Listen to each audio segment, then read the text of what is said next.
Jack Jenkins again.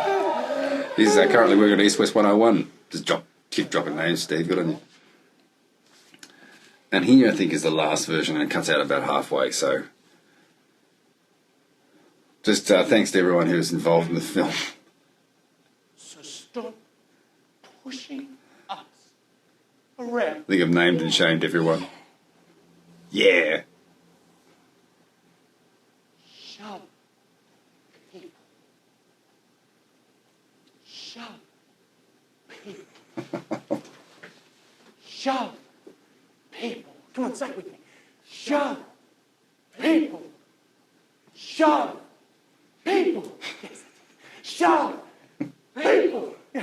Shove people. Shove people. Brian Pike. Shove people. Shove people. And then Shove laughing people. through Shove the tape. people. Shove people. Shove people. Shove people. Shove people. Shove people. Shove people. Shove people. Shove people. Shove Little Lawani. people. She's completely lost the plot. Plot. People shove. What? People shove. People shove. People shove. People shove. People shove. People shove.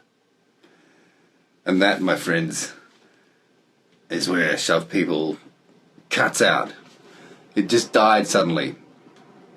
But it was a great little production, and I had a lot of good fun doing it. And I'll just bore you with a few other little pictures here before we go, because it's well worth looking at, because you'll only see this fleetingly in the film. This scene here was actually worked out really well. We had a sheet of perspex, so that when Lawani, the food demonstrator, gets shoved from behind, she actually like squashes her face into it. What else have we got here? Next, you've just seen that. There's Pikey. Oh, the theme that year was Umbrella. So Heath did this in Photoshop of the Playhouse. There's actually a shot of us and some of the crew. So there's Nick, was a lovely mural outside the caffeine, which is formerly caffeine, it's called something else now. And I think the mural's gone too, but this is in Urco. There's BMO on the DV cam, which was lent to us by UWS Bilpera campus. And then Danny, then Aaron, then Mato and Barry Tucker, who basically went through North Sydney TAFE and came and did lighting for us, I think. And then St. John. What else we got here? Waiting. Next. Okay, there's in Centennial Park. Bit of direction from BMO. Oh, of course, Brian and I went on to do the action show. If you look on my Facebook on the videos, you'll find that. And that was a very cold morning. There's Marika taking my amazing direction. Another shot there. Direction. Oh, this is the sort of aftermath of the the coffee scene, which you've seen multiple times. And in the what do you call it? Shopping mall there out. Oh God, where was it? Way out in Camden. We had to travel to. And that's the Centennial Park. That's a good shot, actually. That's everyone doing a bit of blue steel and having a coffee, and just the running through the scene shots, the park shots. There's Luke, Shane, Linda. That crazy look on her face. I think that's about it, guys. So thanks for your patience. I hope you enjoyed that. If you were in the show, I'm sure you got a kick out of it. If you weren't, then as far as Nepean goes, I just thought it was a great exercise and a bit of fun we had together, and learn a lot from it. So just when you get a chance, dig out your old stuff and be silly like me and just chuck it up there, and let's keep the Nepean film stuff coming. Okay, see ya. Peace from Steve.